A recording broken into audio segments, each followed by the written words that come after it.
తిరుపతి పుణ్యక్షేత్రంలో ఉగాది పర్వదినం ఆధ్యాత్మిక ఉత్సాహంతో భక్తిభావంతో వైభవంగా నిర్వహించారు. పెద్దకాపు వీధిలోని శ్రీరామ భజన మందిరం ఈ సందర్భంగా భక్తజనాలతో కలకళ్లాడింది. నూతన సంవత్సరానికి ఆహ్వానం పలుకుతూ వేద మంత్రోచ్చారణ నడుమ పెద్దకాపు వీధిలోని శ్రీరామ భజన మందిరంలో ఉగాది వేడుకలు ఘనంగా సాగాయి. పురోహితులు సురేష్ స్వామి, ఆది గురుస్వామి ఆధ్వర్యంలో పంచాంగ పఠనం నిర్వహించారు. శ్రీ బరావనామ సంవత్సరంలో ప్రజలందరికీ ఆయురారోగ్యాలు, ఐశ్వర్యాలు కలగాలని వారు ఆశీర్వదించారు. గ్రహస్థితులు, రాశి ఫలాలు, ఆదాయం, వ్యయాలు వంటి అంశాలను విశదీకరిస్తూ భక్తులకు నూతన సంవత్సరం దిశానిర్దేశం చేశారు. ఉగాది పచ్చళ్లోని రుచుల జీవితం యొక్క సుఖ దుఃఖాలను సమానంగా స్వీకరించాల్సిన అవసరాన్ని సూచిస్తాయని పురోహితులు వివరించారు. ప్రతి మనిషి జీవన ప్రయాణంలో ఆనందం, బాధ, ఆశ, నిరాశ, కోపం, భయం వంటి అనుభవాలు సహజమని వాటిని ధైర్యంగా ఎదుర్కొనేందుకు ఈ పండుగ ప్రేరణిస్తుందని తెలిపారు. ఉదయం నుంచి నగర సంకీర్తన మండలి వారిచే అన్నమయ్య కీర్తనలు ఆలపించారు. ఈ కార్యక్రమానికి ముఖ్య అతిథిగా రాయలసీమ రంగస్థలం చైర్మన్ బీజేపీ నాయకులు గుండాల గోపీనాథ్ పాల్గొని భక్తులకు ఉగాది శుభాకాంక్షలు తెలిపారు. అనంతరం భక్తులకు ఉగాది పచ్చడి ప్రసాదంగా పంపిణీ చేశారు. ఉభయదారులుగా డాక్టర్ విద్వాన్ కస్పా పద్మనాభం, లోక ప్రభాకర్ నాయుడు సేవలందించారు. ఈ కార్యక్రమంలో నగర సంకీర్తన మండలి మరియు ఆలయ కమిటీ సభ్యులు గుండాల గోపీనాథ్, వాసుదేవరెడ్డి, మునికృష్ణయ్య, కోటి మునికృష్ణ, కేఎన్ రాజా, పొన్నాల చేజిరెడ్డి, చెయ్యమ్మ, లక్ష్మమ్మ, జ్యోతి, మహాలక్ష్మి, అల్లూరు మునరత్నం, ఆచారి, సిద్ధవరం వెంకటాద్రి, నాగేశ్వరరెడ్డి, తొండమనాడు సుబ్రహ్మణ్యం రెడ్డి, మల్లారపు రవిప్రసాద్, కాగితాల చంద్ర, ధనశేఖర్, నల్లంద్ర జితేందర్ రెడ్డి, కొట్టే సుబ్రహ్మణ్యం, గోపాల్ తదితర స్థానికులు పెద్ద సంఖ్యలో పాల్గొన్నారు.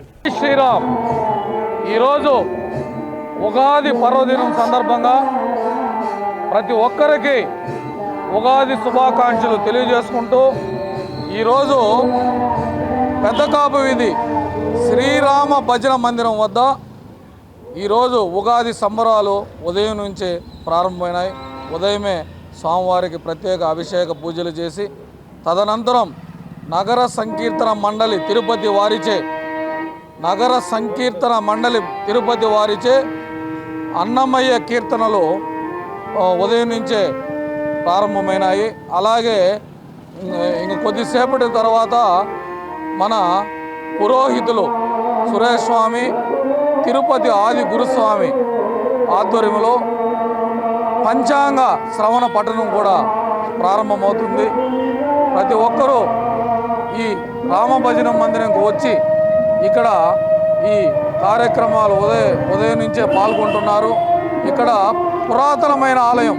ఈ ఆలయంలో పూజలు చేసిన, ఈ ఆలయంలో వచ్చి స్వామివారిని దర్శించుకున్న అన్ని శుభాలే జరుగుతాయి. ఇది చాలా పురాతనమైన ఆలయము. ముఖ్యంగా ఈరోజు ఉగాది పర్వదినాన ఈ పూజలు భజనలు చేసి విచ్చేసిన భక్తులకు అన్నప్రసాదాలు, ఉగాది పచ్చడి, పానకము అన్నీ పంపిణీ చేస్తున్నాము. ప్రతి ఒక్కరూ వచ్చి స్వామివారిని దర్శించుకోండి. ఈ ఉగాది పర్వదినం నుంచి అందరూ అష్టైశ్వర్యాలతో, సుఖ సంతోషాలతో, అలాగే పిల్లలు మంచి చదువులు చదువుకొని ఉన్నత స్థానంలో వచ్చేదానికి, అలాగే రైతులకు మంచి పంటలు పండాలని, సమృద్ధిగా వర్షాలు పడాలని, అందరూ మంచిగా ఉండాలని ఈరోజు పంచాంగం చదివి మనకంతా వినిపించారు పురోహితులు. అందరికీ మంచి జరగాలని కోరుకుంటూ ఓం నమో వెంకటేశాయ. ఓం నమో వెంకటేశాయ. తెలుగు సంవత్సర అరాధనామ సంవత్సర ఉగాది శుభాకాంక్షలు భక్తులందరికీ. ఈ రాములవారి ఆలయం పురాతన ఆలయం. ఆ పురాతన ఆలయంలో తెల్లవారి నుంచి అభిషేకాలు, అర్చనలు, అదేవిధంగా ప్రసాద వినియోగం కూడా ఉంటుంది. పురోహితులు వారు సురేష్ స్వామి పంచాంగ శ్రవణం చేస్తారు. ఓం నమో. ఉగాది శుభాకాంక్ష. ఈ నూతన సంవత్సరంలో ఉగాది సంవత్సరంలో అందరికీ ఆనందము, ఐశ్వర్యము, ఆరోగ్యము అన్నీ ఈసారి అన్ని విధాల మనకి ఉగాది మంగళకరమైన, స్వామికి ఇష్టమైన గురువారం రోజు ఈరోజు వచ్చింది కాబట్టి అందరికీ ఆనందము, ఐశ్వర్యము అన్నీ వస్తుంది. అందువల్ల ఈ భజన పంచాంగ శ్రవణం అన్నీ చేసి అందరూ అష్టైశ్వర్యాలు కోరుకుంటూ ఓం నమో వెంకటేశ్. జై శ్రీరామ్. ఈరోజు తెలుగు సంవత్సర నూతన ఉగాది శుభాకాంక్షలు ప్రతి ఒక్కరికి తెలియజేస్తూ